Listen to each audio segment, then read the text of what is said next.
On our way to see Mortal Kombat. This is us before the movie. Don't let us down, baby. You ready to see it? Let's get it.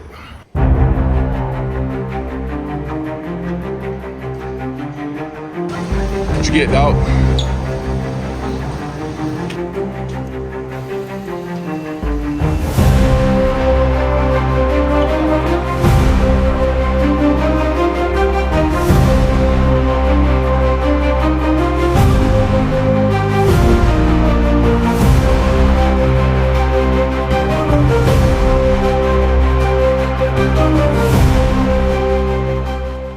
It's showtime. It's showtime. Mortal Kombat 2. I'm going to start this review off going by the good, bad, and the ugly. I don't want to be too long-winded today, but this is going to be a raw reaction, unscripted. Character-wise, the new characters we got in this movie, we got Shao Kahn, Sindel, Jade, Katana, Johnny Cage. One of the ones that really caught me off guard was Quan Chi. I was like, wow, I didn't think I would see this guy until later on. To me, I remember seeing Quan Chi more in like Mortal Kombat 4, the video game. So to see him in Mortal Kombat 2 was definitely something I did not expect. But obviously, I think the timelines are definitely different from what we're used to. There was some other things in this movie that kind of gave that feel like, all right, this is not going off the timeline that we know. But then when you think about Mortal Kombat 1, the actual video game, everything is kind of different. So I'll let that pass. Like I said, we got Johnny Cage. Baraka's even in this movie, man. Although Baraka, I kind of wish they didn't present him the way they did. He was kind of presented in like a fashion where he's a very powerful warrior, but he's kind of dumb. But it was cool. Like I said, him and Johnny Cage, they definitely played well off of each other. So I'm not too mad at that. Obviously, we have our characters that are returning. We have, Liu Kang, we got Raiden, we got Jax, we got Sonya, we got Cole. It was good seeing them. It looked like they've definitely been training. It looks like they're definitely comfortable with what's going on with this whole tournament. Wasn't really too much fear in these guys' eyes. So it was actually good to see them. And like I said, I think everybody's gotten a bit stronger, so it was cool.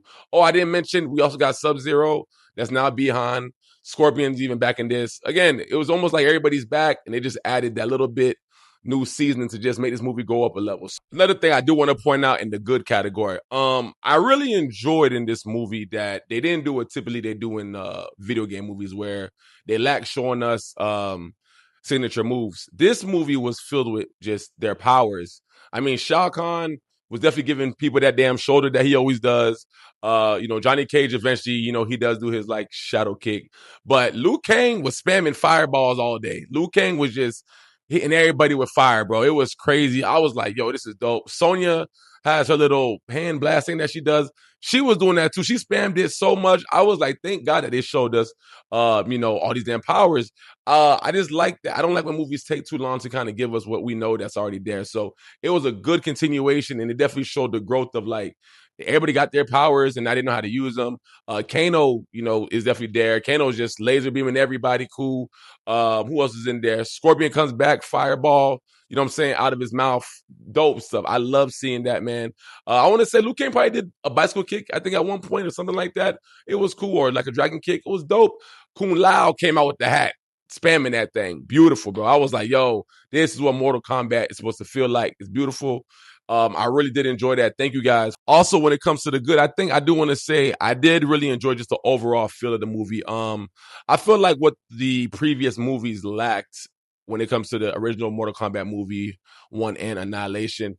Maybe the first one had a little bit of a story, obviously go get, Liu Kang and them to, come fight in the tournament. But for the most part, that was it. Mortal Kombat Annihilation definitely for me just felt more like a real video game. It felt more fan service. It felt, giving us Cyrax, giving us Melina, giving us Jade. And, it was cool, what I'm saying? Even Nightwolf, that was dope. But we never really got a chance to really get a grasp of, you could say like Outworld or like NetherRealm. We never really got a chance to really see these things and really get to hang out there. So this one was pretty good.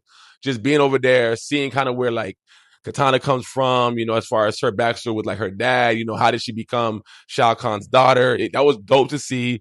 Or, even the way that, her and Jade, they became, kind of like family. So that was really, really, really, really good to see. We even got a chance to even see like how Sindel became the way that she was. And she's definitely in this movie. And I was like, damn, Sindel, you really been going through it being under this guy, Shao Kahn. So I really did appreciate that with this movie. Like they gave us a chance to really get a grasp of the world beyond just all the fighting. Like the fighting is there, but this one kind of felt like it did have more of a little story to it. So I did enjoy it. Now, when it comes to the bad, I want to take my time when I say this. When it comes to the fighting, the thing I had an issue with in this movie was the fighting never really felt like anybody was really doing any damage to each other. It seemed very staged, very choreographed. Some fights, it just felt very lackluster and just felt very rushed. I would say one of the better fights in this movie would be Liu Kang versus Kung Lao. That fight was beautifully done. It looked like, martial arts. It looked very beautiful. It looked very, 90s style, Bruce Lee, Jet Li type of stuff going on. It was just fire. It was just a really dope, scene. Liu Kang over there, doing fireballs, Kung Lao with the hat, the way that they're, just going against each other. I loved it.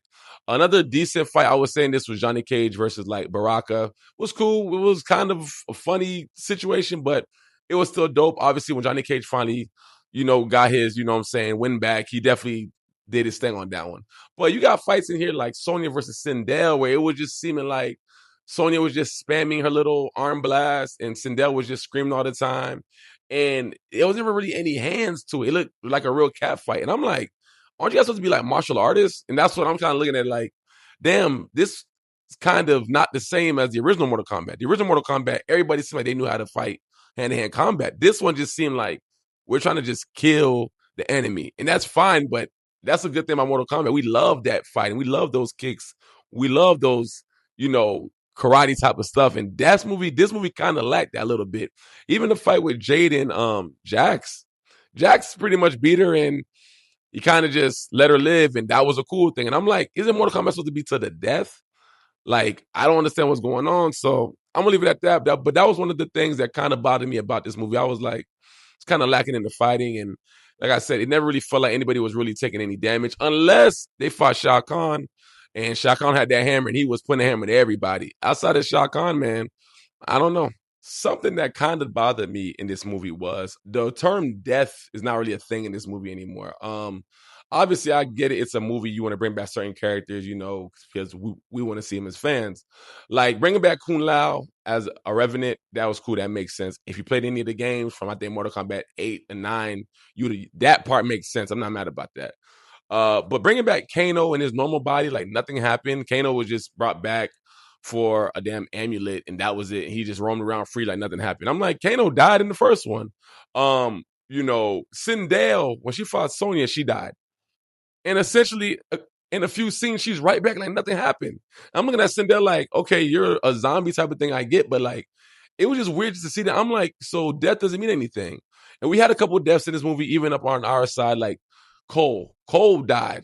And I was very happy because I felt like Cole was throwing off this whole Mortal Kombat thing for me because you are a character that nobody ever heard of and they put you into this. So Cole dies, they throw him in the acid, cool. Jax dies.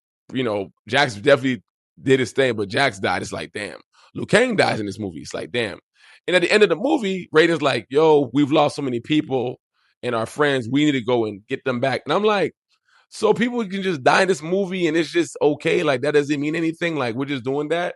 So I kind of didn't like that. And I don't like that being the premise for like a third movie, but we'll see what happens. But it's just like, death should mean something in Mortal Kombat. When we see a fatality or something like that, it's over with. So just to see people being able to die and come back like it's nothing, I kind of wasn't feeling that, man. So it's kind of one of those things that I kind of found weak. And getting down to one of my more important things, which I would call the ugly. This movie is good, but it is very confusing in the sense that it's too many characters, I can say, and it's a lot going on, and it doesn't really have a real, true clarity of what's going on in this movie. In this movie, all you hear about is there's a tournament, and we got to go fight. And the fights, like I said, they feel so rushed, and the story just feels like we're jumping everywhere so fast. It's not really taking the time to really like explain something. It's like, we need to find this. The next scene, we're there already. Like, they needed to find the amulet. They went to Baraka's place. The next scene, they broke into Shao Kahn's castle and they found an amulet, and it was that easy. And it's like, okay, that's kind of too easy. Things are just happening too easy. There's not really enough fighting in the movie, I guess you could say. Like, there's fighting, but it's not enough there's not enough minions, you know? It's just like, something about Mortal Kombat, like, I want to see you fight some minions, do something cool. Everything just kind of just seemed like this real tournament. Like, Jax, you're going to fight Jade. Sonya, you're going to fight Shao Kahn. Cole, you're going to fight Shao Kahn. Like, I want to see you guys fight some other people and let it build up. So it really wasn't a lot of fighting. But like I said, it wasn't really any clarity on the story. Like, the story seemed all over the place. And that's why I kind of said, if you're going based off of the video game and Mortal Kombat 2, I don't think we're even going off of that same timeline no more. For us to see Revenants so early on in Mortal Kombat 2, and that's more like a Mortal Kombat, I don't know, 8 type of thing, I was like, yo, we are speed blitzing through a lot of this stuff. Like I said, it's cool to see these characters in the movie screen, but like, let's take our time and tell a story. Because honestly, them defeating Shao Kahn the way they did this early on, I kind of felt like, well, then what's the point of a third movie now? And obviously, there's other stuff that they can go into, but I don't know. Like, you still got Shang Tsung in there that still wants to do some stuff. Hella characters, but it just didn't feel like there was a real story beyond just a simple, there's a tournament, we got to win. And that was it. And it's just the way that it kind of ended. It just looked like it was just doing one big Avengers meetup. Like, I know Jade to be bad, but I guess she's good. But Jade is good at the end of this movie. You know, you got Kano being clearly the freaking hero, which it made no sense in why Kano was even assisting them the way that he did. Like, all was lost. Raiden was about to die, everything. And Kano was like, hey, I'm going to save the day. And we're like, for what reason? This dude didn't even know Johnny Cage from a can of paint. But that was it. But it's like, why are you helping us? You're bad. And then to see you and Sonya working on the same team, that's just weird to me. Like, I didn't understand what was going on with that. So that threw me off all the way. I mean, there's so much more I could say about it. Like I said, it's a cool movie, but just it's not sold on the story. And I think for the third one, they need to slow it down a little bit and give us more of a story and let it build up into something like that. It just seemed like we went from part 1 to part 2, and you left a lot of, you know, open-ended stories to be made. So we'll see. But for the most part, man, like I said, man, this movie was good. I give it an 8 out of 10. I love Kano. Kano definitely brought a lot of the comic relief. Johnny Cage did a really good job being part of this movie. He was funny. I think he lacks a little bit of that pizzazz that Johnny has, but we'll see. But Liu Kang definitely did his thing too. Like I said, I think they definitely showed us the Liu Kang that we're kind of more used to. So I definitely appreciated that. You know, Jax, we'll see what happens if he comes back or not. But like I said, this next movie is pretty much being sold off as we need to go get back our friends from the dead. So I look to see where they're gonna go with this thing. You guys let me know what you guys think about this. If I spoiled anything for you guys, I do apologize. I'm just very excited. I'm glad that it's here finally. And now we get ready to see Street Fighter soon. So you guys let me know what you guys think about this movie. I'll see you guys next time on the Real AHH Podcast. Peace.